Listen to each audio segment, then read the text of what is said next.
Amen. May pipigil ba sa atin sa gabi ito? Sa pagsamba sa Panginoon? Amen. Wala pong pwedeng pumigil po sa atin. Hindi yung layo, hindi ang lamig ng gabi ang makakapigil po sa atin sa ating pong pagsamba po sa Diyos. Amen. Hallelujah.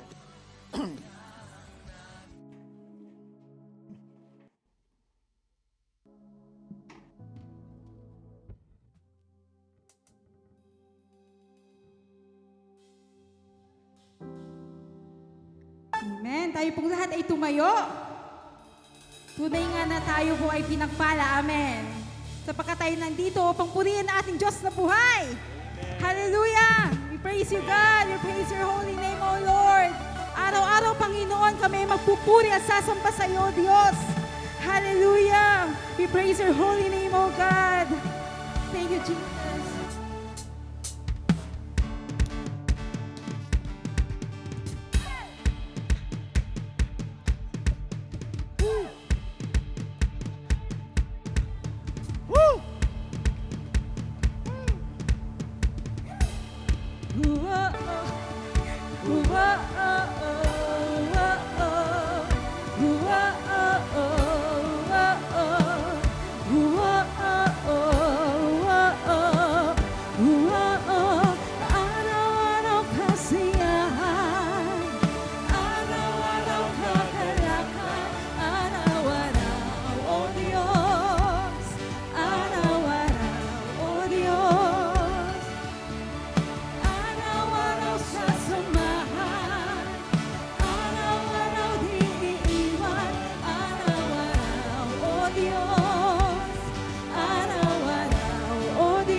Ika'y pupurihin, ikaw at ikaw pa rin.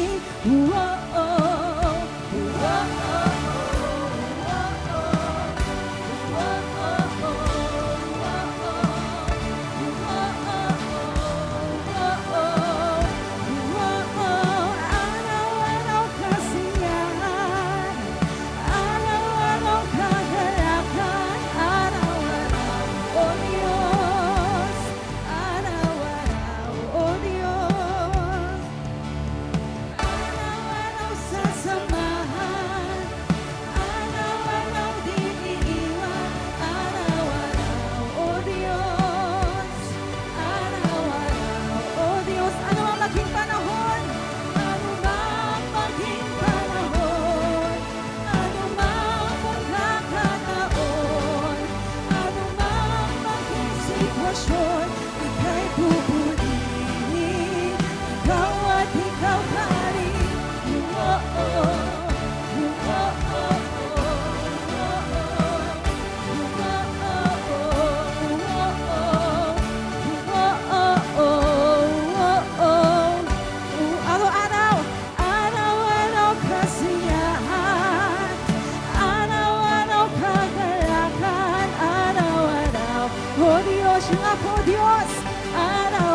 Diyos, ano maging panahon, ano man ang maging sitwasyon, Panginoon, kami patuloy na magpupuri at sasamba sa iyo, Diyos.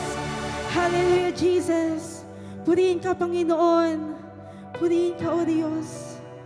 Hallelujah, Jesus. Ano mang maging panahon, ano mang pagkakataon, ano mang maging sitwasyon, ika'y pupurihin. Ano man maging panahon, ano mang maging, siya nga po, O Diyos, ano mang pagkakataon, ano mang maging sitwasyon, ika'y pupurihin, ika'y pupurihin, ika'y pupurihin, ikaw at ikaw pa rin. Hallelujah! Purihin ka, O Diyos! O Panginoon, ikaw tunay na Diyos na buhay, karapat-dapat ng papuri at pagsamba. Hallelujah! Praise you, Lord God! We praise you, Jesus! Patuloy po natin purihin ating Diyos! Tunay nga na, siya ay sapat na at higit pa. Amen!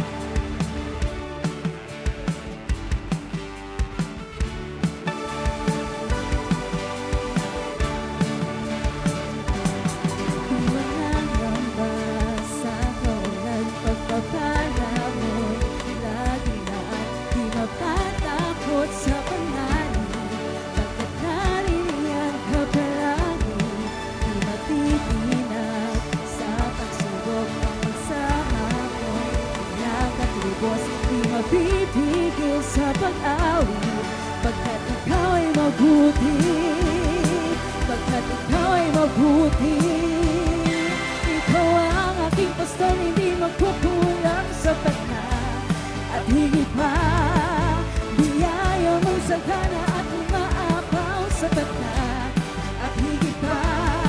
Sapat na sa lahat kong kailangan, higit pa sa lahat kong inasahan. Wala nang ang maiiba, pagkat ika'y sapat na, ika'y sapat na at higit pa. Yeah, siya nga po, Diyos.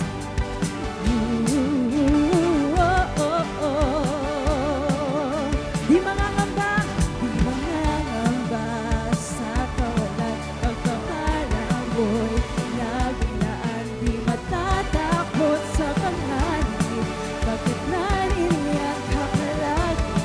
Di matitinag sa pagsubok, sama mo'y nakatipos. Di mapipigil sa pag-awit, pagkat ikaw ay mabuti. Siya nga po, Diyos, pagkat ikaw ay mabuti.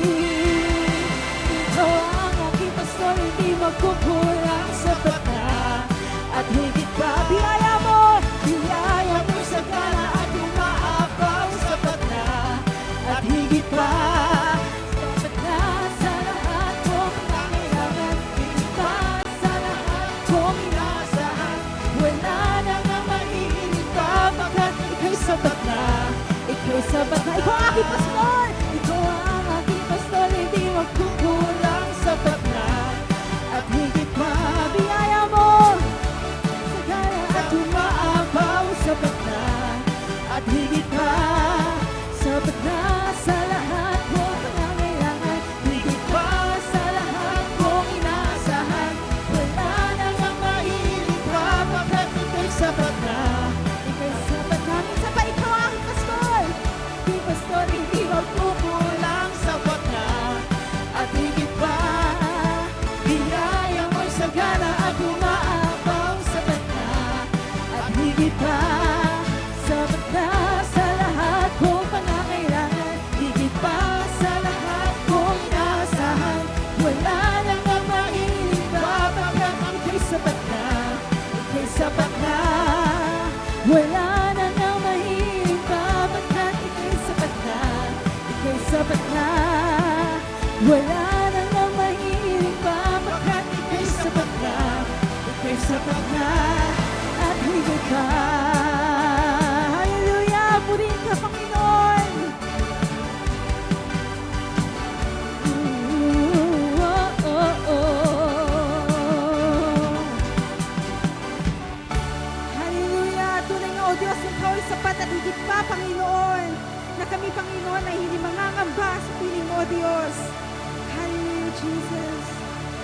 Purihin ka, O Diyos. Hallelujah. Patuloy po nating awitin ng pagsamba ang ating Diyos na buhay. Hallelujah, Jesus. Worship you, God. Panginoon, kami patuloy na lumalapit sa iyong harapan, Panginoon, at nagpapakumbaba, O Diyos. Panginoon, dalangin namin na gawin mo ang aming pong mga buhay na iyong banal mong tahanan, Panginoon. Lord, we ask, Lord God, na manahan ka, Panginoon, sa aming pong mga puso, O Diyos. Hallelujah, Jesus. Worship your name, Jesus.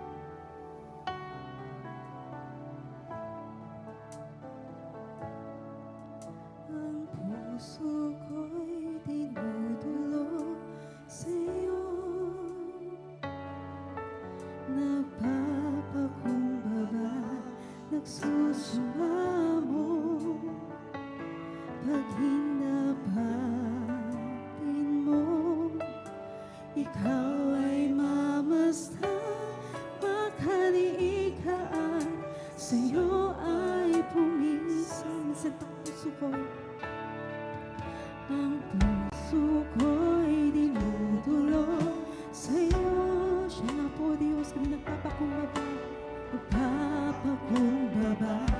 nagsusumamo, pag hindapatin mo, ikaw ay mamasdan, makaliikaan, sa'yo ay pumisan. Loobin mo ang buhay ko'y maging banal mo tahanan, luklukan ng iyong wakas na pagsitan. Daluyan ng walang hanggang mga kapulit kang samba, maghari ka, O Diyos, ngayon at kailanman. Siya nga po, O Diyos, patuloy ka maghari, O Diyos. Hallelujah.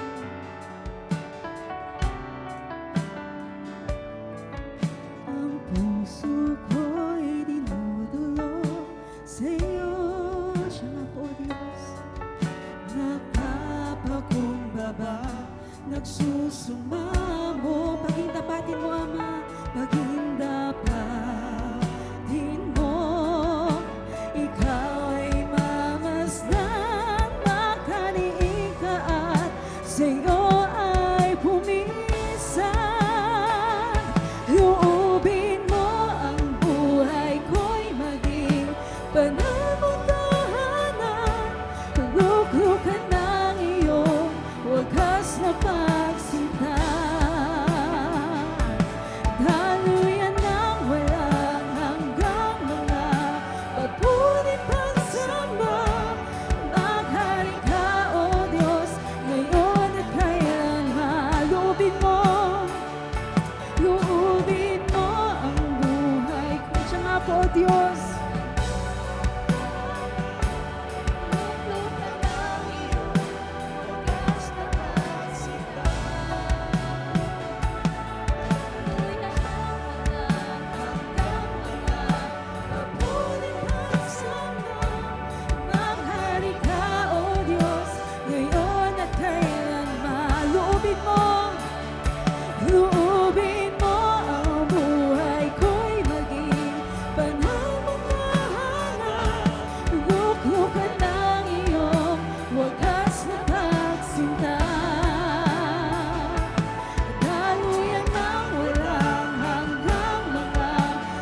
worship, awitin natin, loobin mo. Loobin mo ang buhay ko'y maging banal mong tahanan. Luklukan ng iyong wagas na pagsita. Siya nga po, Diyos, daluyan ng walang hanggang mga papuri at samba.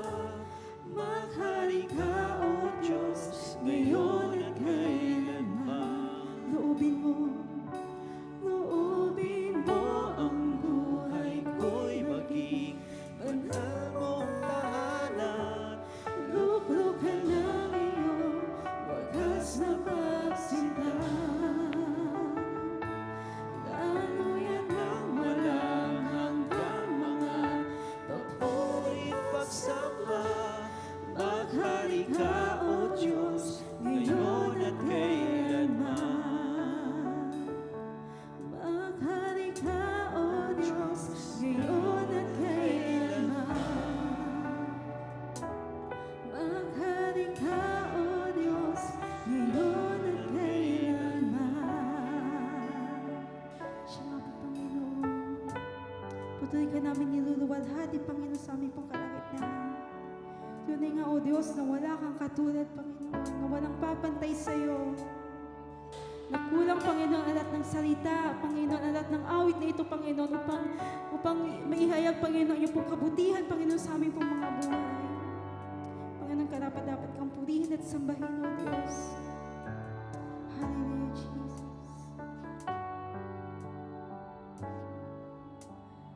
Gamitin ko man lahat ng awit sa mundo, di kaya ilarawan ng kadakilaan mo.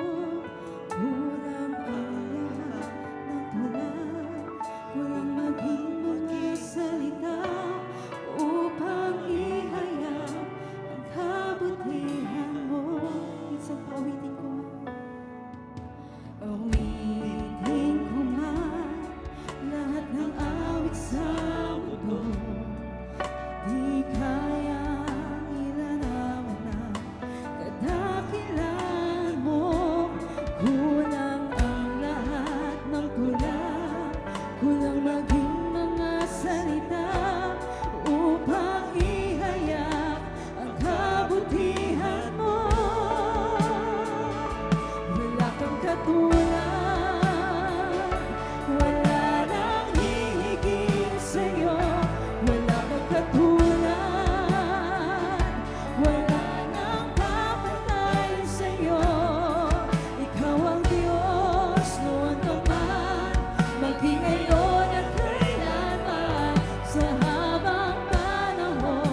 sa iyo po ang lahat ng papuri at pasasalamat sa pangalan ni Jesus.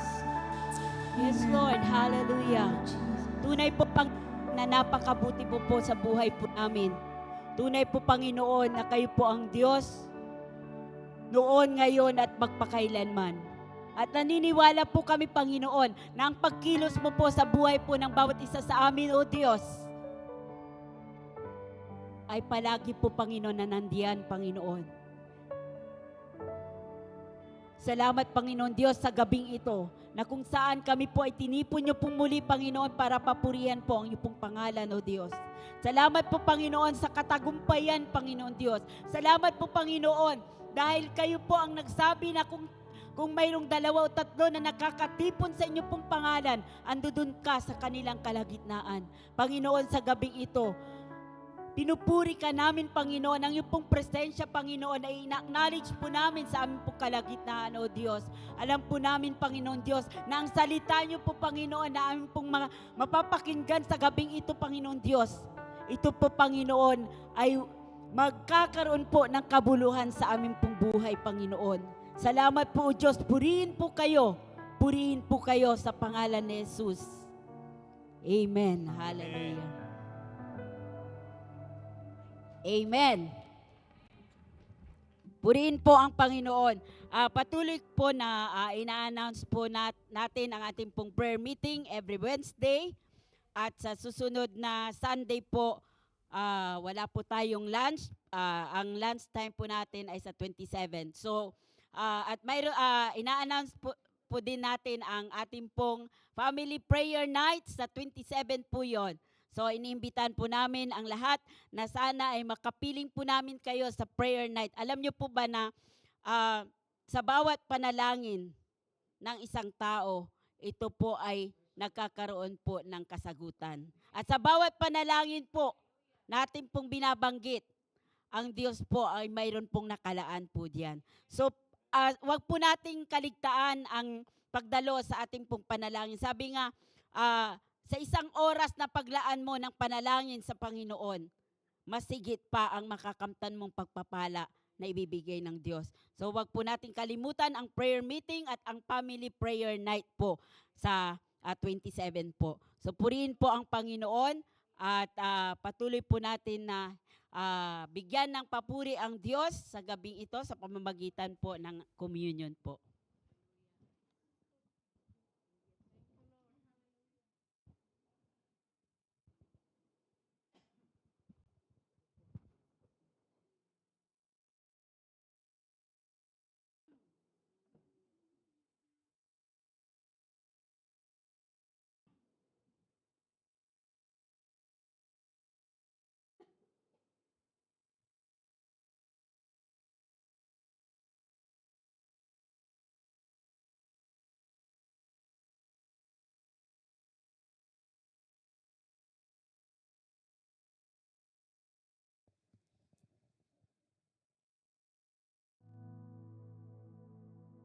Magandang gabi po sa lahat po na nasa online.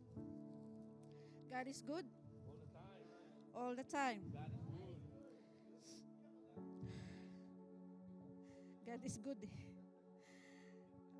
The message po from John chapter 10, verse 11 and 12. Ako ang mabuting pastol.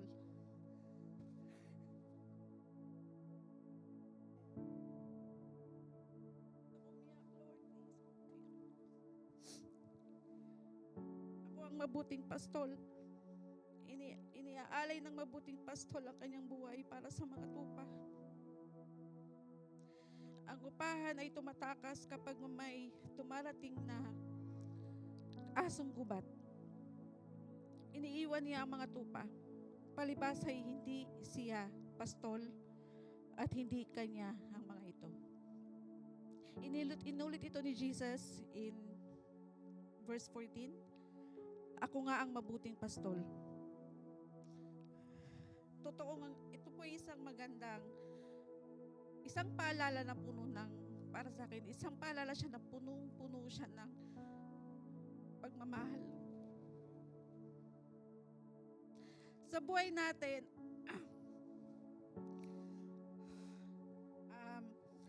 magiging pastol din tayo bilang isang magulang, bilang isang pastor,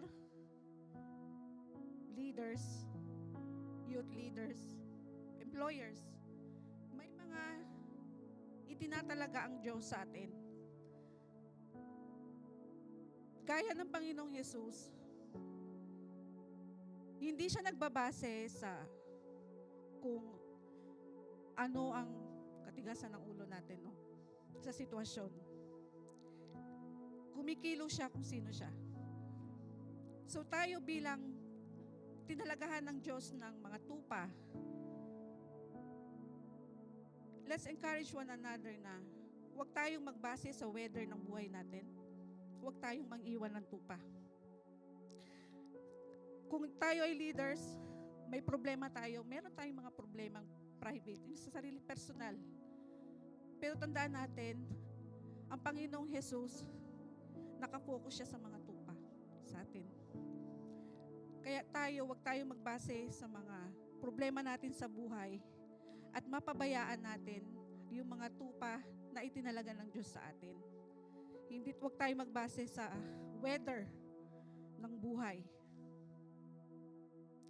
Meron tayong, tayong mga pastol ay meron tayong pinakapastol, si Jesus Christ.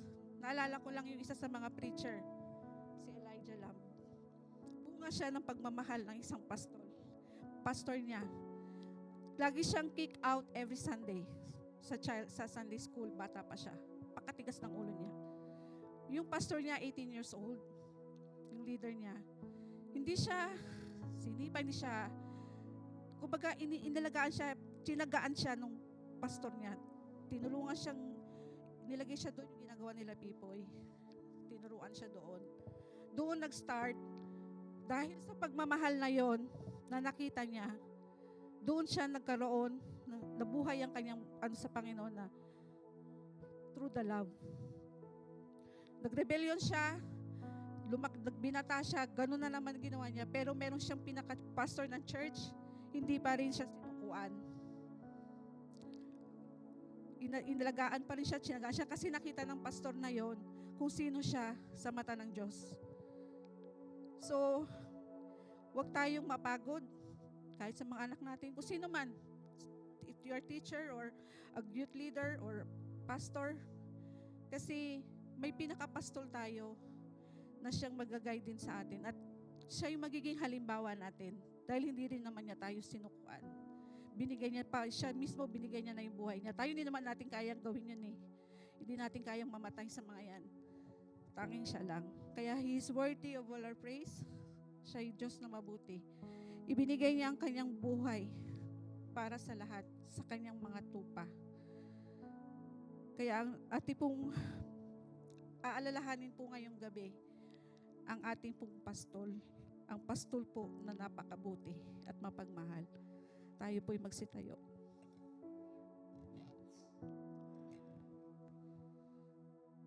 Panginoon, maraming salamat Lord sa lahat po ng iyong ginawa po Panginoon sa krus ng Kalbaryo. Lord, tanging ikaw lamang po ang kaya magbuwis po ng buhay para po sa amin na who doesn't deserve, Lord God, ang klase po ng pagmamahal na meron ka sa amin. Lord, tulungan mo po kami, ang bawat isa po sa amin, na mapagtagumpayan po namin ang pagiging pastol, Panginoon, sa mundong ito. Sa dami po ng temptations, sa dami po ng trials, O God. Lord, with you, O God, we will be more than conquerors, Lord.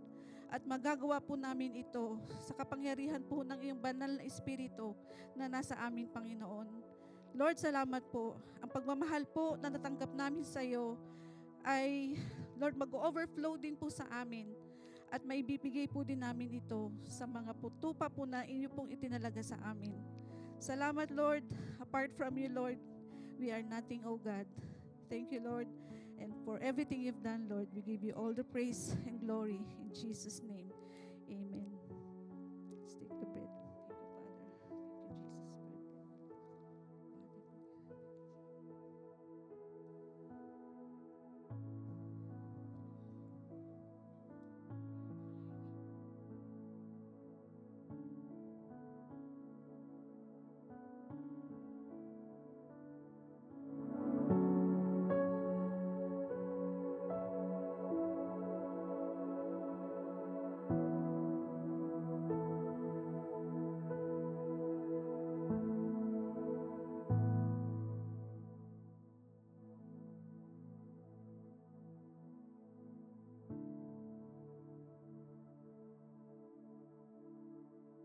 maging banal mong tahanan. Meaning, hiningi po natin si Lord na ang buhay po natin ay maging banal niyang tahanan. In fact, yan po naman po ay isang katotohanan. Sapagkat ang sabi po ng Corinthians chapter 6 or even chapter 3 verse 19, sabi niya, ang ating katawan ay templo ng banal ni Espiritu Santo. So praise the Lord, sapagkat tunay nga po, simula nung tinanggap po natin ang ating Panginoong Jesucristo bilang Panginoon, tagapagligtas po natin, siya po ay nanahan po sa atin. Nandito po, ang buhay po natin ay banal na tahanan ng Panginoon. Parang di banal yung buhay nyo. Banal na tahanan ng Panginoon. Amen. Alam niyo po, napaka-challenging po yun, yung awitin niya yun. Gawin mo, banal mong tahanan. Wow, sabi ko, Lord, yes! Ang sarap po isipin na banal na tahanan ng Panginoon. At hindi lang po banal na tahanan, kundi ang Diyos po ay siya rin po na laging nakabantay para po sa atin. Kaya wala po siyang katulad. Tinuro po ni Sir Kila sa kanyang komunyon. Siya po ay dakilang pastol. 24/7. Walang day off. Di katulad ng pastol sa bukid. Di ba? Yung mga farmers may day off. Pero si Lord walang day off. Ano po? Wala po siyang day off. 24/7, nagbabantay sa kanyang mga tupa. Di ba? Praise God. Hallelujah. So, sa gabi pong ito, okay. Handa na ba kayo? Okay. Panginoon, sa gabi pong ito, akin pong itinatalaga po sa iyo ay pong pag-aaral. Lord, gawin mo, Panginoon, ng bawat salita na kanilang mapakinggan. Ito po, Ama, ay maging babaunin po nila sa araw-araw ng kanilang pong buhay. Sapagkat ito po, Ama, ay magbibigay ng lakas at ng inspirasyon sa bawat isa po sa kanila sa paglaban o sa paglalakbay sa mundong ibabaw. Salamat po, Panginoon. Purihin po kayo. Lord, tago mo po ako sa likod ng iyong kapangyarihan, O God, habang ako'y nangangaral ng iyong salita. May your name be glorified alone. Lord, salamat po sa ngalan ni Jesus. Amen and amen. Sadya po na sa buhay po ng tao, ang takot ay dumarating. Kaya hindi po ako nagtataka kung susumain po natin ang Biblia, 366 from Old Testament up to New Testament na sinabi ng Diyos, fear not. Sa Tagalog, huwag kang matakot. 366 times. How many days in 1 year? 365 or 66. Diba? Oh. So meaning, every day, nagsasalita, hindi po ito aksidente. Meaning, every day, sinasabihan po tayo ng Diyos ng huwag kang matakot. Napakagaling,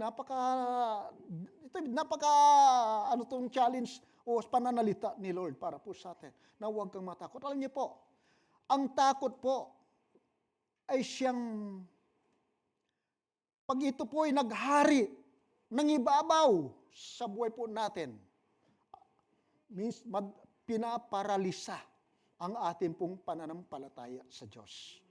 Hindi lamang yung pananampalataya po natin ang napaparilasa ng takot. Maging ang buo po nating pagkatao, nalilimitahan, maging ating kilos. Ay punta ka sana sa kabilang kwarto, natatakot ka eh. Hindi na lang, ano? Punta ka sana sa bandang, wala, natatakot ka. Kasi natatakot ka eh. Lala ko po mga anak ko po noon, matakutin din po. Actually, ang tao, tayo po ay natatakot, matakutin. Tayo po ay matakutin, hindi lamang po sa multo. Minsan kasi akala niyo multo lang eh, kinakatakutan ng tao eh. Ang tao sadyang matakutin. Hindi lamang sa multo. Takot sa multo, takot na mabigo. Takot na iwanan. Maraming bagay. Takot na maghirap. Maraming bagay na kinakatakutan ng tao. Takot, ayan, makita mo natin yung gira sa natatakot. Baka hanggang dito, madami tayo. Takot na, anytime. Lahat ng bagay. Kaya sabi ko, there's form ng pagkatakot po ng tao. Mini form. Kaya nga po, maalala ko po maging ang mga disipulo ng ating Panginoon Kristo. Pagkatapos na mamatay ang ating Panginoon Kristo, ang kanyang mga disipulo, sinidlan din po ng matinding takot. Hindi niyo ba alam? Sinidlan sila matinding takot. Nandun po sila sa isang lugar ng pinto po ay nakalak ng mabuti. Nakapinid ang pinto. Hindi basta-basta makakapasok. Diba? Nakita niyo yung nung kumakatok si Pedro? Narinig po nila, sabi na, takot sila, nanginginig. Takot sila sa mga persecution. Takot sila sa mga Diyos. Kaya may time, kaya dumating yung time na si Jesus ay dumating, dinalaw po sila natin pa Isu Kristo, nang hindi na kinakailan, dumaan pa sa pintuan. Sapat siya po'y glorified body na po noon.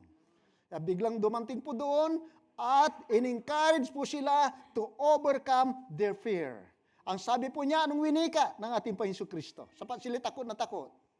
Kapayapaan ang sumainyo. Praise God. God empower them. So pagkatapos sila in-empower ni Lord, praise God, sapagkat ang mga duwag ay naging matatapang. Dumating yung time in Acts chapter 4, gustong pigilan po ang mga disipulong ito after na they are empowered by the Lord.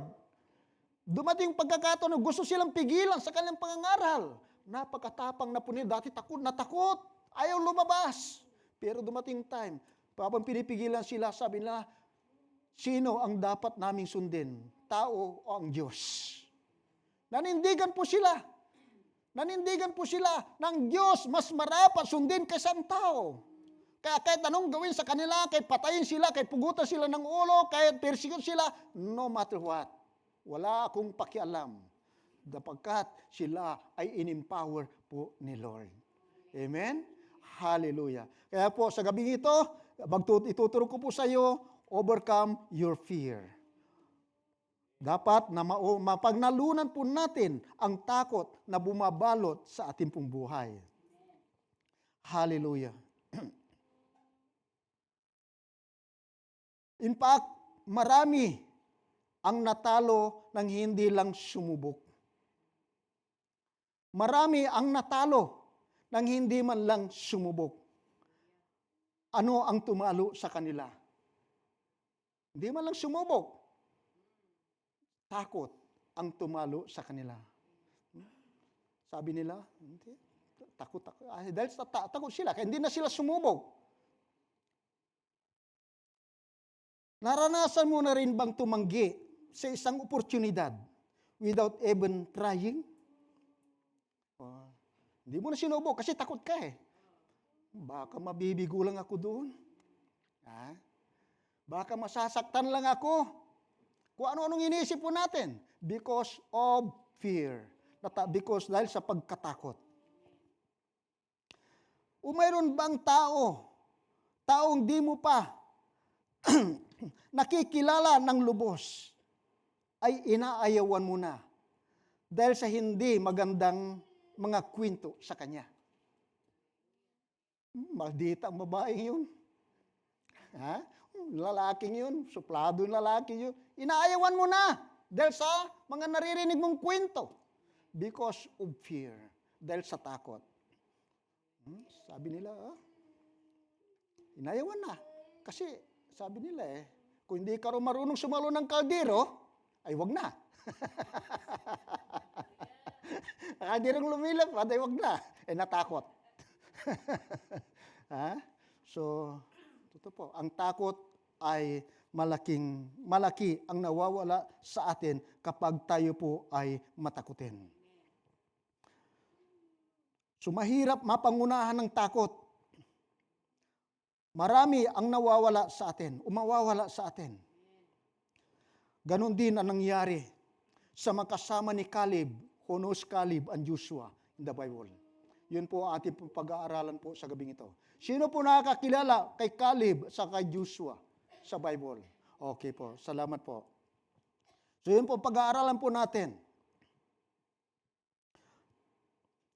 Ganyan ang nangyari sa kasama ni Caleb at ni Joshua. Nang i-explore nila, o ispayan nila, tiktikan nila ang Kanaan, lupang pangako ng Diyos sa kanila. Okay, babasahin po natin ang Numbers chapter 13. Siguro sa pagbasa lamang po natin ito, marami kayong mapupulot na aral mula dito. Gusto kong basahin na lamang po natin ang buong buo, pero ilalampasan natin yung mga names sapagkat maging ako'y nabuubulol sa mga pangalan na yon. Lampasan natin pa ang pangalan nila. Sinabi ni Yahweh kay Moises. Okay. Titingnan ko yung Bible ko na lang. Hindi ko makita yan. Sinabi ni Yahweh kay Moises, pumili ka ng isa sa mga kinikilalang pinuno ng bawat lipi at isugo mo sila upang manmanan ang Kanaan, ang lupaing ibibigay ko sa inyo. Gano'n na nga ang ginawa ni Moises, kaya't mula sa ilang ng Paran, isinugo niya ang mga sumusunod na pinuno upang magmanman. Lampasan na po natin mga pangalan na ito. Okay. Ang gusto ko lang kunin dito yung mensahe. Sila ang isinugo ni Moises, verse 16. Sila ang isinugo ni Moises upang maging espiya sa Kanaan. Si Usayas na anak ni Num ay tinawag niyang Josue. Sa English po to ay Joshua. Okay, para hindi kayo magkamali. Bago lumakad ang mga espiya, sila'y pinagbilinan ni Moises. Sa Nigib kayo dumaan, saka magtuloy sa kaburulan. Pag-aralan ninyong mabuti ang lupain, tingnan ninyo kung malalakas o mahihina ang mga tao roon. Kung marami o kakaunti.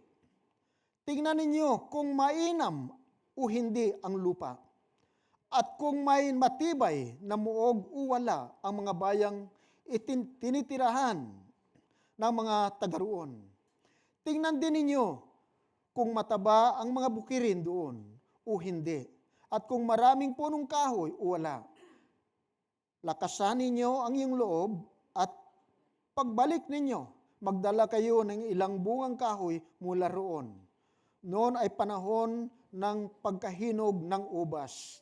Ito po'y season po ng ubas, nung time na yon. Pagdating sa Kanaan, tinignan ng mga espiya ang lupain mula sa ilang ng Sin hanggang sa Rehob, sa malapit sa Pasong Hamat. Umasong sila ng Negib at nakarating sa Hebron, at doon natagpuan nila ang mga angkan ni Ahiman, Sisay, at Talmay. Ang mga ito'y mula sa lahi ni Anak. Ang Hebreo ay 7 taon ng lungsod bago ang Hebron ay 7 taon ng lungsod bago ang Saon sa Ehipto.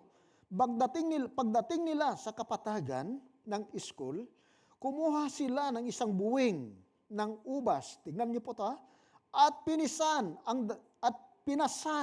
ng 2 tao. Intindi po nito, 2 tao po ang nagbuhat. Ganun po, katindi po, karami po. Okay? Pinasan ng 2 tao. Nanguha rin sila ng puno ng bunga ng punong granada at igos. Ang lugar na yon ay tinawag nilang Iskol dahil malaking buwing ng ubas ang nakuha nila roon. Talaga na sobrang mataba po ang lupa po doon. Okay? Hindi kayang buhatin ng isang tao ang isang buwing ng ubas. Ganun po katindi po doon. Kailangan 2 tao po ang magbuhat. Okay. So talagang pinagpala ang lugar na yon. Inihanda ng Diyos para sa kanyang bayan. In another word. Pagkaraan ng 40 araw, umuwi na ang mga espiya at humarap kina Moises, Aaron, at sa buong bayan. Israel na natitipo noon sa Paran. Sakop ng Kades, iniulat nila ang kanilang nakita at ipinakita ang mga uwi nilang bungang kahoy. Ang sabi nila, pinag-aralan namin ang lupain at natuklasan naming ito'y mayaman at masagana sa lahat ng bagay. Praise the Lord. Katunayan, ang bungang kahoy na kinuha namin doon, o ipinakita nila, i-present nila, yung bungang kahoy. Ngunit, okay, verse 28, ngunit, malalakas ang mga taga-roon, malalaki ang lungsod, at matitibay ang mga pader. Bukod dito, mayroon din ang mga lahi ng mga higante. Wow, nakakatakot ano po. Lahi ng mga higante. Sakop ng mga Amalekita ang Negev.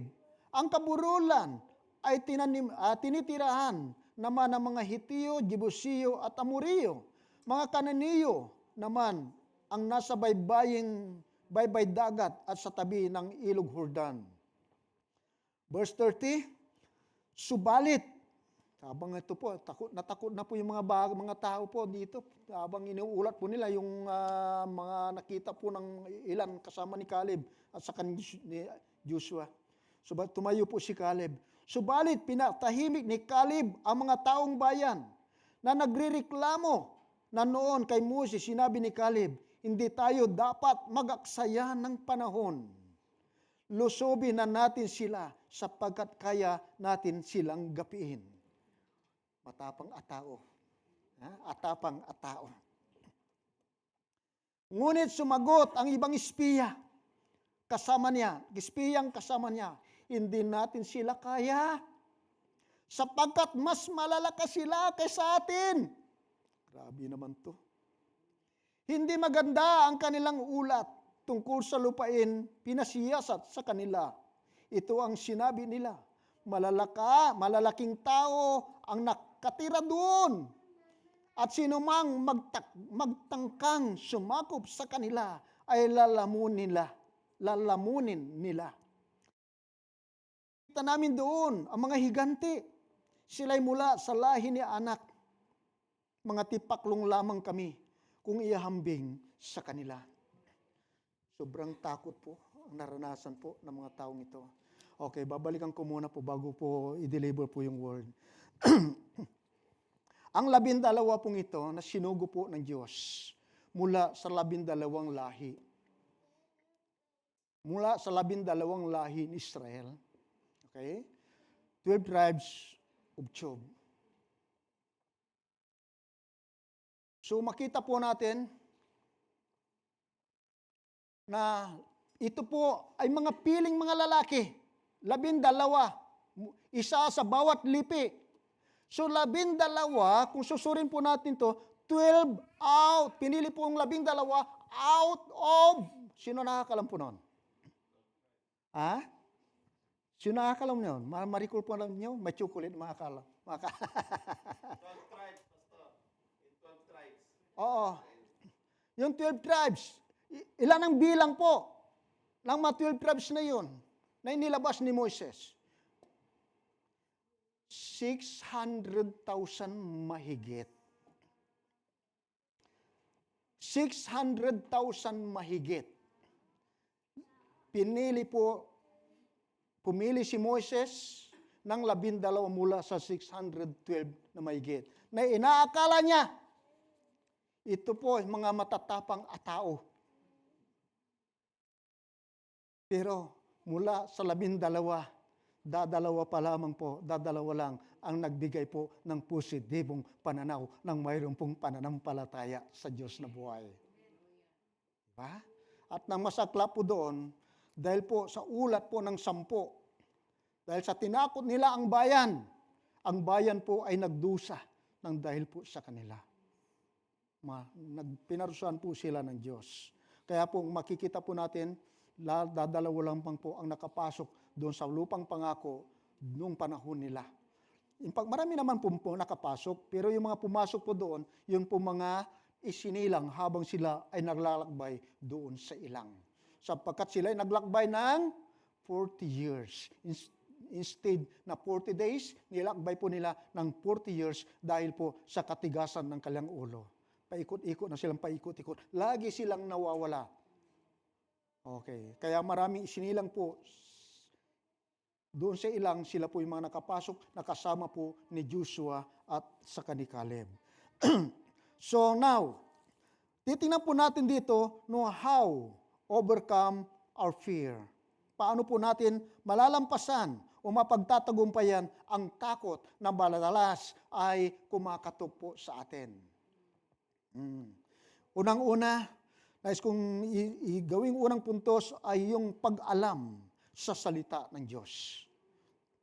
To know the Word of God. To know the Word of God. Ang salita ng Diyos, ang siyang pumapawi ng pagkatakot ng tao.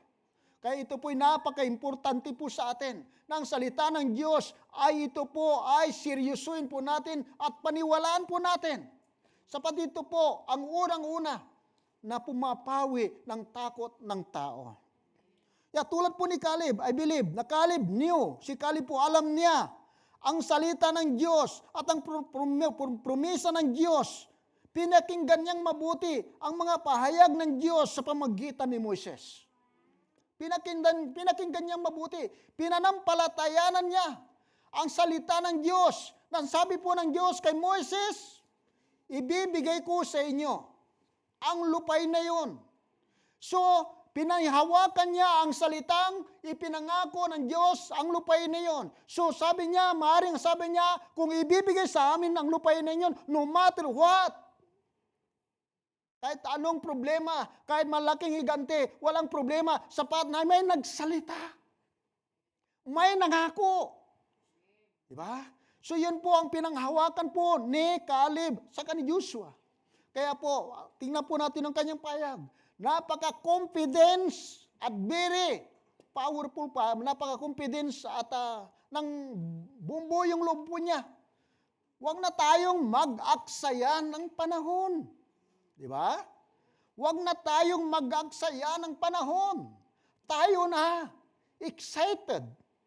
Excited po siya sa lupang pangako. Excited po siya doon sa pinangako ng Diyos because of His faith to the Lord. Matanong ko nga kayo, mga kapatid, kayo rin ba excited sa mga pangako ni Lord? Ha? Sana po excited po kayo no matter what, kaano man kahirap, mga difficulties na yan, huwag kayong matakot. Dapat excited kayo sapagkat ang nangako po sa atin ay kasama po natin. Ang nangako po sa atin, kasama natin. Ha? Siya nagsabi po sa atin, I'll never leave you nor forsake you. Fear not. Ha? Praise the Lord. So kung may pangako sa kanila, may pangako rin po sa atin. Kaya hindi po tayo dapat matakot.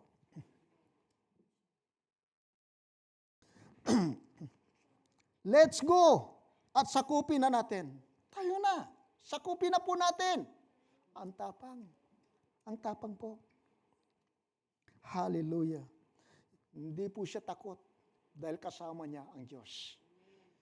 Kahit anong mangyari, alala ko po, alam niyo bakit kinakailang tiktikan nila ang lugar nito? Pinatiktikan ng Diyos sa kanila to know, para malaman nila kung anong preparasyon ang dapat po nilang gawin. Yun naman po. Maalala ko noong 1992, nung ako po ay nag-crusade at nag-plant ng isang simbahan sa aming pong probinsya, isang town. Medyo malayo-layo ng kunti rin po sa aming pong bahay. Sapit, 2 taon pa ang lalampasan mo. Isang taon pa, tapos yung sa kabilang taon ulit. Nag-plant ako ng church 1992. So bago po ako nag-plant ng church,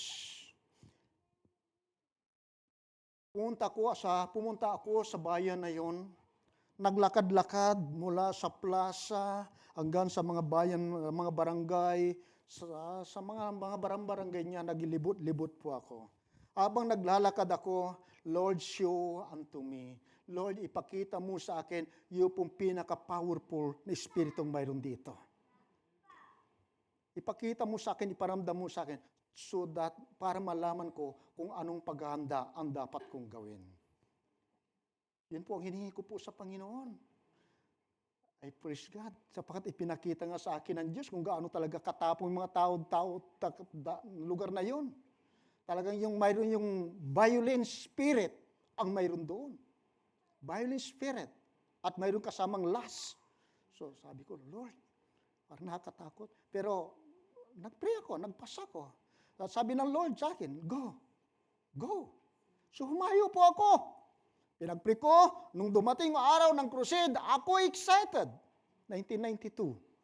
Excited po ako. Pinromote namin yung crusade, may mga tarpaulin, may mga kasama ko yung mga team ng simbahan, umikot. Praise the Lord. Ang daming tao na dumating. So ginawa po namin ang crusade sa labas. Isang multipurpose sa labas. Nagpagawa ko ng stage sa mga tao. Gawa ko ng stage. Kasi malita akong tao Hindi ko sila kita. Pag marami ng tao. So naggumawa silang stage. Alam niyo po, habang ako'y nangangaral, isang di kalayuan po, isang lamisa ang inilagay din po ng isang grupo. Isang lamisa na ang pakay po nila ay mag-inuman at guluhin ang krusada. Habang ako'y nakatayo at nangangaral, isa ang sumigaw sa kanila. Itigil na yan! Sobrang sigaw ang lakas. Ano sa palagay niyo, matatakot si Ruben? Ang liit nga tao, ang liit ko nga, atapang-atao naman. Sabi nila, si Ruben, ang liit na tao, pero ang atapang-atao, sabi nila. Okay. So, nung sumigaw, nang itigil na yan, tuminghala ako sa langit. Lord, ito na. Lord, ito na. Huwag kang matakot, sabi ng Diyos sa akin. Sumagot ako sa taong sumigaw. Pagsisihan mo yung ginagawa. Kung hindi, sa oras ding ito, parurusahan ka ng Diyos. Lahat ng kasama ko sa team, akala niya babarilin ako. Akala niya babarilin ako. Pastor, ginulat kami lahat. Nagsalita ka na, pinatigil mo nang sumigaw ka na pinatigil. Akala namin, babarilin ka na. Kasi doon, ang baril talagang, bihirang bahay na walang baril. Sa bahay na yon. Alam niyo po, tumigil po nung sinabi ko po yon. Tumigil ka. At kung hindi, parurusahan ka ng Diyos sa oras na ito. Napatahimik, natamimi po sila lahat. Ay, hindi po nila naituloy yung masama nilang plano at layunin. At nung ako po ay mag-altar call, laking gulat ko po sapagkat ang tao na yon, sila pa ang unang-unang pumunta sa harap. Akala ko lulusubin na ako. Medyo kinabahan po talaga ako. Kasi lahat sila. Pero nung palapit na sila sa akin, nakataas ng kanilang kamay, umiyak po ako sa Lord. Lord, salamat. Totoo po kayo, Panginoon. At nung gabing yon, lahat ng may sakit, lahat ng may karamdaman, pati yung hindi na tumabangon, ay lumakad. Pati yung mga kinukulam ay lumaya nung gabi na yon. That is the power of God. So huwag kang matakot, no matter what, anumang problema, o gaano man kalaki kapangyarihan ang tao, gaano man kalakas estimate mo, is much better the God is in you. Hallelujah. Kaya nung lugar na yon, pag dumaring ako, alam nyo, binata pa ko noon, pero nung kasama ko ni Stevie, dumadalo kami doon, nag-church plan na po kami doon, para akong anghel na sinasalubong ng mga tao sa lugar na yon. Praise God. Paano pag natakot ako? Di na sila naligtas. Praise God. Because, dahil po sa kapangyarihan po ng Diyos na nasa akin. Hallelujah. Na sumasa atin. Amen? Hallelujah. Kaya, nung lupay na yon, ay pong sinakop. At praise God. Hallelujah. At marami rin pong naligtas at naborn again. So, tingnan po natin, ang kanyang tapang, ito po yung tapang ni Caleb at ni Joshua, at kanilang confidence ay nagmula sa salita at pangako ng Diyos. Amen? Ganon din po sa atin. Ang tapang na mayroon sa akin, ang confidence na mayroon sa akin, ay ito'y nagmula sa salita ng Diyos at sa kanyang pangako. Kaya ganon din po tayo. Kaya ini-encourage ko po ang bawat sa po sa atin na pagyamanin po natin, let us increase more. Damihan pa po natin yung ating kaalaman tungkol sa pangako ng Diyos at sa kanyang mga salita. Kaya lagi ko nangangaral, lagi ko sinasay pa ako nangangaral, damihan mo pa ang pag-aaral mo, ng pagbabasa mo, laliman mo pa, sapagkat habang lumalalim ka, lalo mong nai-enjoy. Habang lumalalim ka, lalo kang pinagpapala ng Panginoon, lalo kang tumatapang. Habang lumalalim ka, di ba? Di ba? Ang isang fermented habang tumatagal yung alak, lalo daw sumasarap. Ha? Yung pinipirminted nila. Di ba? Habang tumatagal. Doon din po. Habang lumalalim ka, tumatagal ka sa Panginoon, lumalalim ka sa pagbabasa ng salita ng Diyos, lalo kang. Amen? Nag-i-enjoy sa presensya ni Lord, sa kapangyarihan po ng Diyos. Kaya sa gabing ito, mayroon ka bang mapanghahawakang tatalo sa iyong pangamba at takot? Mayroon ka bang pinanghahawakan sa gabing ito? Natatalo sa iyong pangamba at sa iyong takot? Na sa panahon na natatakot ka, ito po yung salita na huhugutin mo. Ito yung salita na hahawakan mo. Ay, pag wala kang salita, paano na lang, kapatid? Sabi ni Pastor Rubin, ganito. Sasabihin ng demonyo, kilala ko si Pastor Rubin. Kilala ko si Pastor Larry, pero ikaw hindi kita kilala. Diba? Diba? Personal, kinakailan po, mismo ikaw. Mismo ikaw. Totoo yung sabi ko, doon sa Book of Acts, chapter 8. Mayroon pong humingi ng kapangyarihan doon kasi nainggit po.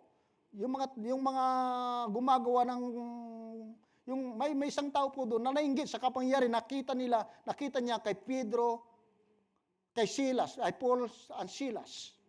Nainggit po sila. Sabi, bigyan mo rin ako ng kapangyarihan. Ha?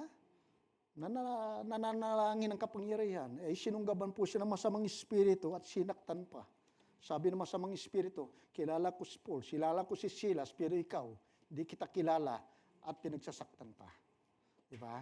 Kaya kinakailangan po tayo personally, hindi ka lamang nagkukot ng salita dahil sa sinabi ng iyong pastor. Nagkukot ka ng salita dahil po, ito po, the Lord said. Alam mo, the Lord said, sinabi ng aking Diyos. Kaya po ako po, pag inimbitan akong mananalangin sa isang lugar, maginang bahay, o dinala ako para manalangin isang demon possessed, hinahawakan ko, hinahayaan ko na ako'y balutin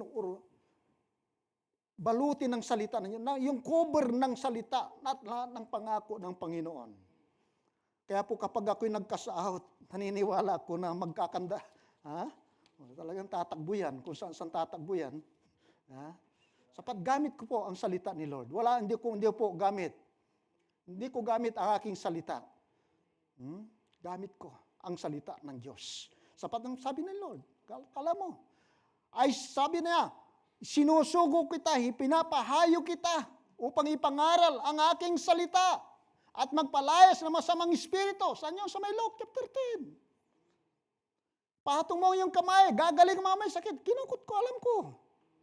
Pero kung wala kang alam at wala kang personal na relasyon sa Diyos, mahirap po na kumilos at gumawa.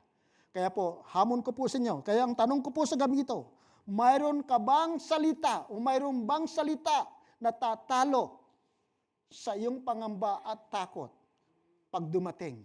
Mayroon ka bang itinatago, mayroon ka bang inimbak po dito na ito po ay ilalabas mo? Diba? Sa panahon ng pagsubok, sa panahon ng pangailangan, sa panahon ng takot. Amen. Hallelujah. May kasama kong pastor pag sinidla ng takot gagawin niya lang, tangkanta na lang Wala, paborito niyang kanta, lagi kong narinig. Alam ko na, pag natatako na, alam ko na, kasi ang kanta niya, I'm a child of God. I'm a child. Sabi ko, ayan na yung si pastor, nakaramdam na naman ng masamang espiritu. Pag tumanta na yan, I'm a child of God, alam ko na yan. At pag kumanta niya, I'm a child of God, kasi nakatira kami sa isang, ang church namin sa taas, tirahan ng mga pastor. At pag kumanta na yan, sasadyain namin, sasarado namin lahat ng pintuan. Sasarado namin ang lahat ng pintuan.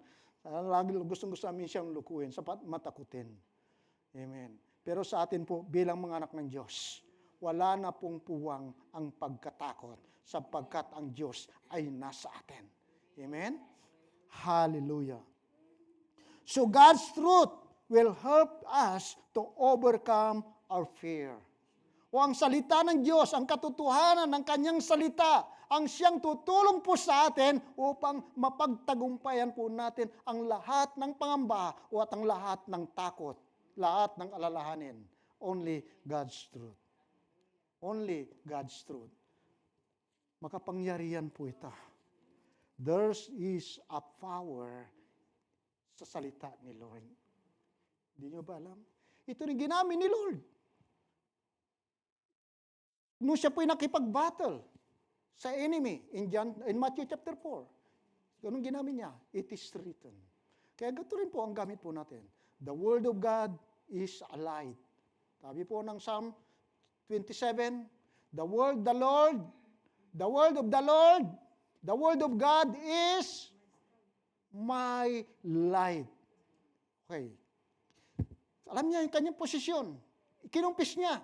The word of the Lord is my light.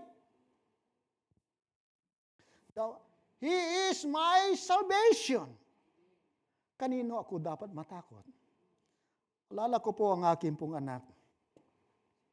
That was, I think, 5 years ago or 6 years ago na. Wala pang pandemic noon eh. Ang kanyang trabaho po ay social worker po. At dumating yung time na marami silang na-rescue na yung human trafficking, mga bata po. At ang mga ito ay karamihan po, dineliver niya mula sa Bicol, nagtuloy-tuloy hanggang nakarating ng Bukidnon. Nakarating hanggang Bukidnon. So, umabot yata silang linggo yun, So, kinakailangan sumama, sapat siya po ang nagpapareceive sa government.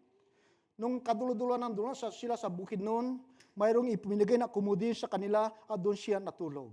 Nung hating gabi, nagkaroon po siya nightmare. Yung parang nakaidlip siya, tapos nakita niya na ang napakasamang tao, sobrang mapangit ang kanyang mukha at siya sumisigaw sa takot. Nung gabi na yon, sirinig ng kanyang mga kasamahan ang kanyang takot at kanyang sigaw doon sa Bukidnon. Nung time na yon, tumawag sa akin, Daddy, nireport niya sa akin, sobra akong nahihirapan ngayon dito. Anong oras diyan? Gabing-gabi na, Daddy. 11:00 yata ng gabi noon. Daddy, ganito, umiiyak. Buksan mo ang Psalm 27, unawain mo ang pangako ng Diyos sa iyo. At ikaw ay papanalangin ko. Praise the Lord. Pagkatapos niya binuksan Psalm 27, verse 1, umuwi po siya, sumunod na araw, umuwi po siya na wala pong nangyari sa kanya. That is because dahil sa kapangyarihan po ng salita ng Diyos. Diba? Hallelujah. Kaya nga po, wala kang dapat ikatakot. Gaano magkalakas yung multo na yan kung alam mong salita ng Diyos. Diba? Oh.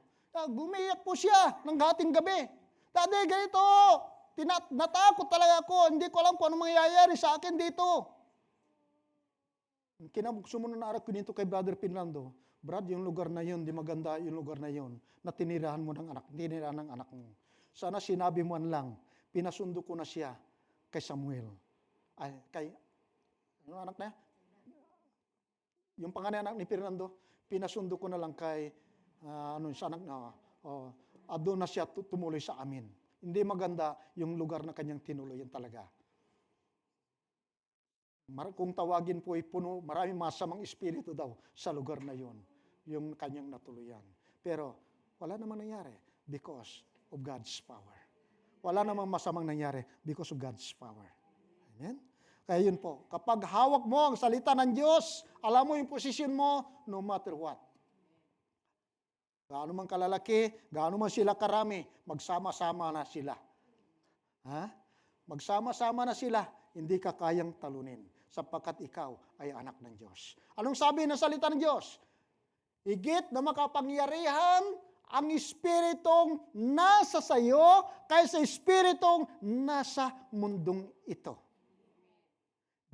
John 4:4, greater is He that is in you than kaysa nasa mundong ito, espiritu na nasa mundong ito. Meaning, the evil spirit. Higit na mas makapangyarihan ng Diyos. Kaya walang pwedeng tumalo po sa kakayanan o sa kapangyarihan po ng Panginoon. Kaya nga po, ulitin ko muli, knowing God's truth is the number one tools para ma-overcome mo ang pangamba, ang takot, ang worries, or anything nagugulo sa buhay mo. Pangalawa, understand the heart of God. Kinakailangan mo rin pong maunawaan ang puso ng Diyos. Meaning, pag sinabi yung puso, maunawaan ang kalooban ng Diyos.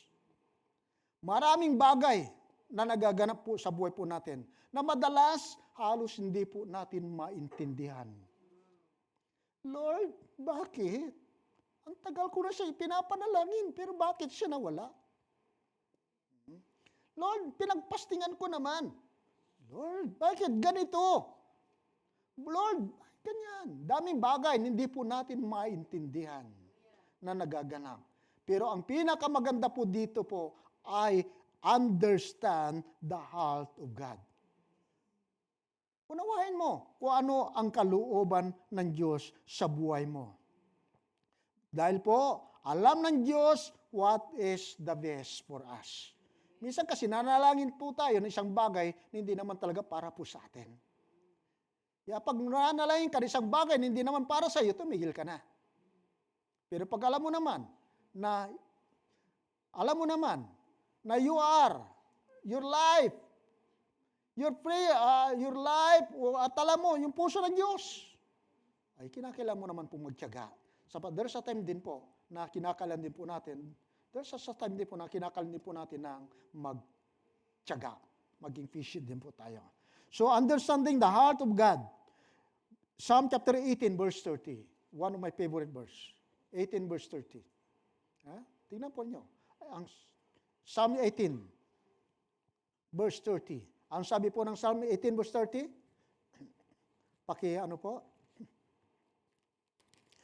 para mabasa po nila. Okay, yan na lang. Sige, English na lang, mas maganda po.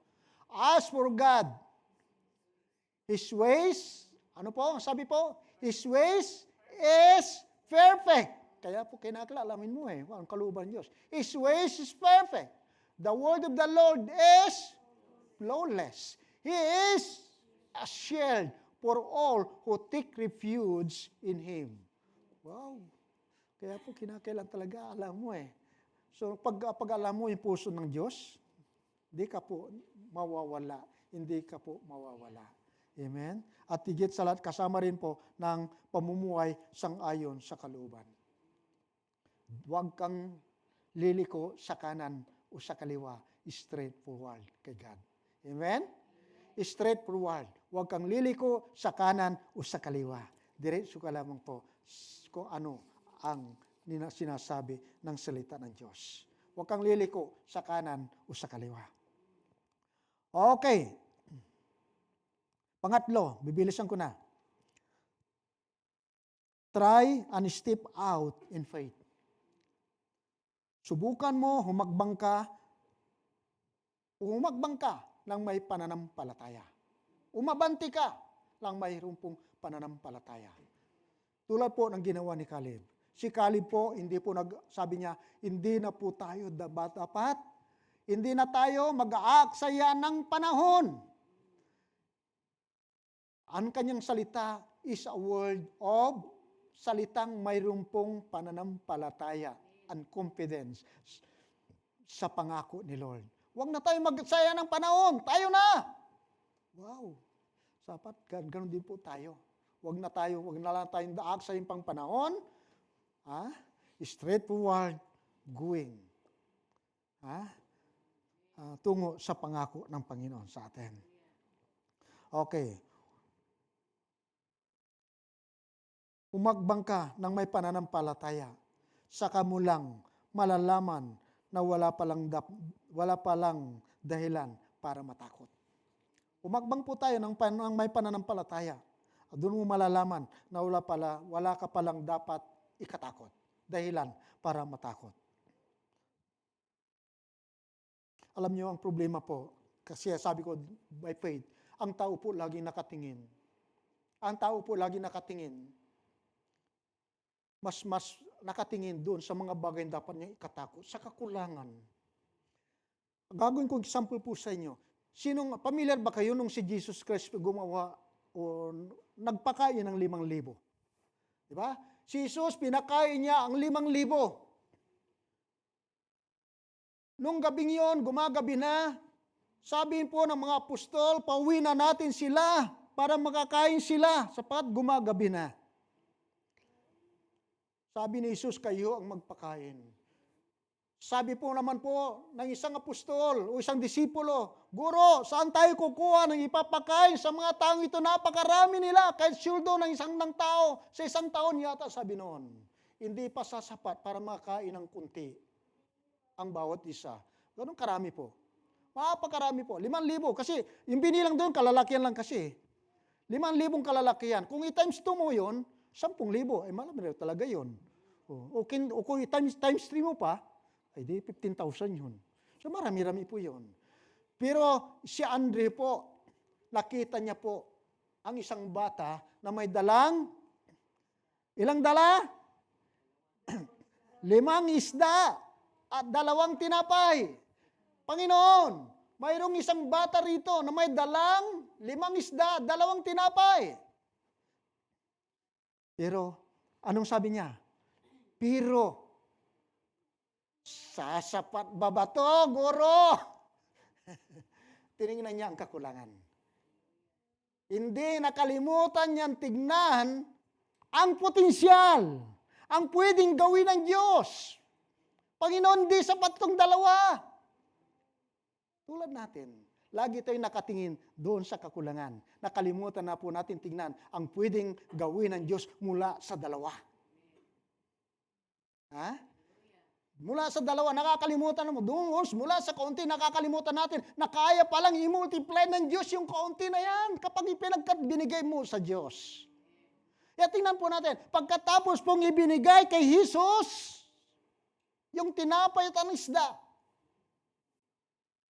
pinag-pray niya. Ano nangyari? Nag-multiply. That's a good thing happen. Huwag mong tignan ang kakulangan. In fact, ibigay mo sa kamay ng Diyos. Right? Huwag mong tignan. Tingnan natin lagi kasi ang kakulangan eh. Tingnan natin lagi yung ano.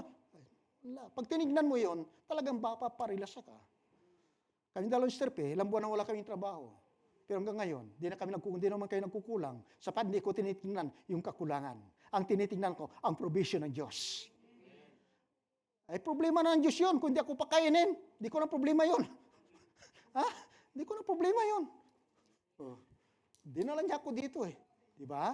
Praise God. Hallelujah. Glory to God. Kaya po, yung kakulangan, huwag mong tignan, ibigay mo sa kamay ng Diyos. And God doing the rest. Gago niya, imumultiply niya yan. Yan yan. Pinultiply ni Lord. Ha? At marami pang sumubra. Nakakaya na yung 5,000, nakaipon pa sila ng 12 basket pa ang naipon nila. Wow. Praise God. Ganon po si Lord. More than what you expect. If ipinagkatiwala mo, inilagay mo sa kamay ng Diyos ay isang maliit na bagay, God going to multiply it more than what you expect.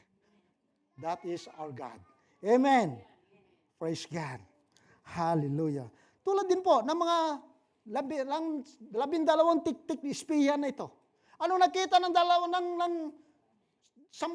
naliban kay Caleb at kay Joshua? Yung 10, ano nakita nila? Ano nakita po nila? Ha? Ano nakita nila? Yung mga higante. Ang masyadong, minensyon nila yung maganda, pero lahat po, nakapokus po sila. Minsan halos kunti lang yung pagkakamisyon nila yung matabang lupa at pinisinta nila yung kanilang dala. Subalit, yung mission po nila, kung anong mayroon doon, maraming beses, inulit-ulit nila, nandoon yung mga anak ng anak, nandoon yung mga higante, nandoon malaking muog, nandoon yung ganito, ganyan, para lamang po tayo mga tipaklong, kakainin tayo, lalamunin tayong buhay. Ganun po ang buhay, kadalasan. Nakatingin sa problema instead, natitingin po siya sa kapangyarihan ng Diyos. Diba? Ganun po.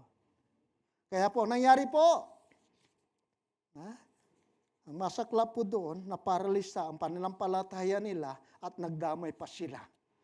Tinidla ng takot ang marami sa kanila dahil po sa kanilang kawalan ng pananampalataya. Kaya nga po, beware on what. Ano pong lumalabas sa iyong mga negatibo. Mas maganda, maging positibo po tayo lagi sapagkat mayroong nakikinig. Tingnan mo ito. Naging negatibo ang kanilang ulat. Nilinamay pa nila marami. Praise God. Malalaki ang nakatira doon. Mahigante. Tinignan niya ang kaliitan nila. Maliliit lamang tayo. Para tayong mga tipaklong. Just imagine. Mga anak kayo ng Diyos, isa sa yung mga tipaklong. Just imagine. Sabi ko, binabasa ko ito. Just imagine. Hindi ko ma-imagine. Naturingan pa naman ng mga anak ng Diyos sasabihin tipaklong. Kaya kapatid, hindi bagay sa iyo na sasabihin mahirap ka. Hindi bagay sa iyo ang sasabihin mahina ka. Di ba? Hindi bagay sa iyo. Bakit? Ay anak ka ng Diyos. Kaya lantaran kung sasabihin at matapang kung sasabihin, hindi bagay sa isang Kristiyano ang sasabihin niya, natatakot ako, pastor. Hindi bagay sa iyo maging Kristiyano pag matakutin ka.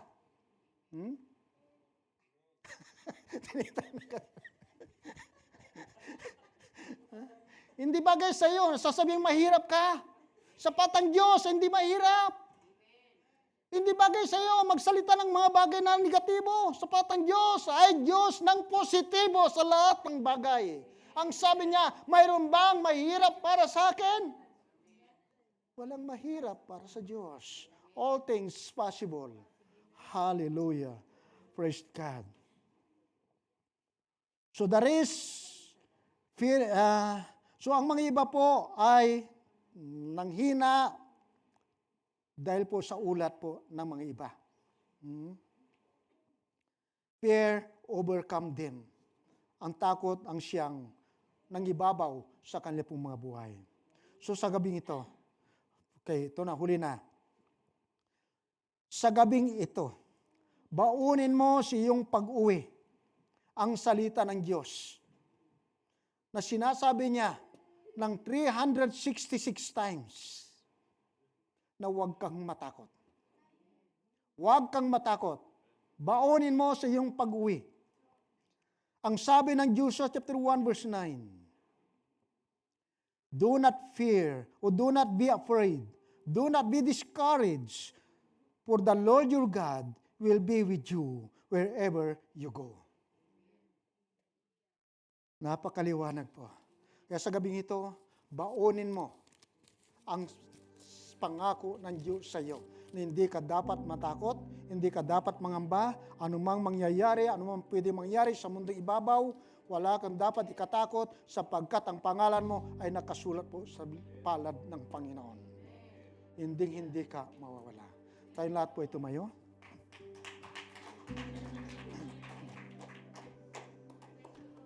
Hallelujah, Lord.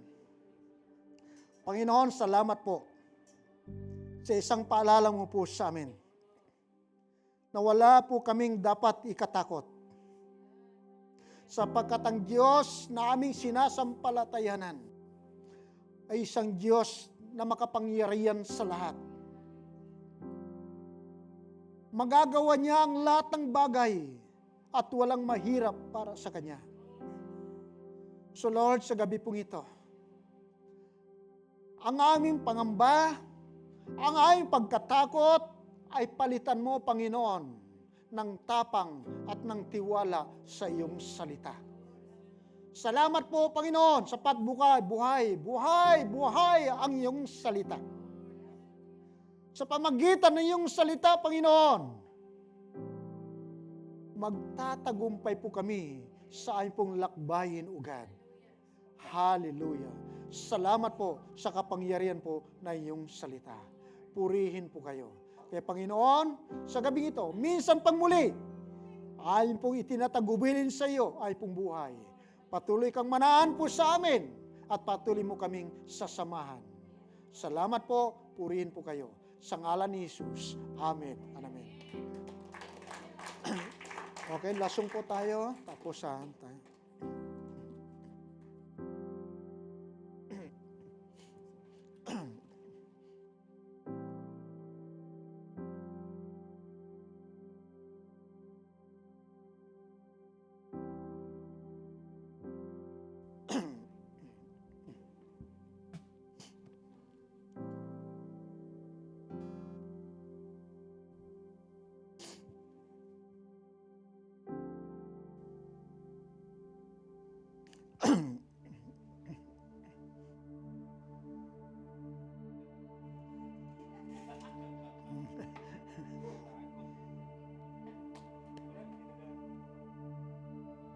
Amen. Patuloy po nating Yes. awitan na ating Diyos na buhay. Amen. Tunay nga Amen. na si Yahweh ang ating pastor at tayo hindi magkukulang. Amen. Amen. Hallelujah.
ating Diyos ay higit pa sa ating inaasahan.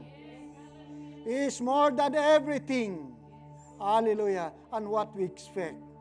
Siya ay makagagawa ng lahat ng bagay kapag tayo po ay lubos na nagtiwala sa Kanya. Hallelujah. Ngayon, ang pag-ibig ng Ama at ang pagliligtas ng Kanyang anak na Jesucristo at ang patuloy na pamamatnubay ng banal ni Espiritu Santo ang nawang sumaatin ngayon at magpakailanman. Ang lahat ng anak ng Diyos ay magsabi ng Amen and Amen. Hallelujah. Ikaw ang aking pastor, hindi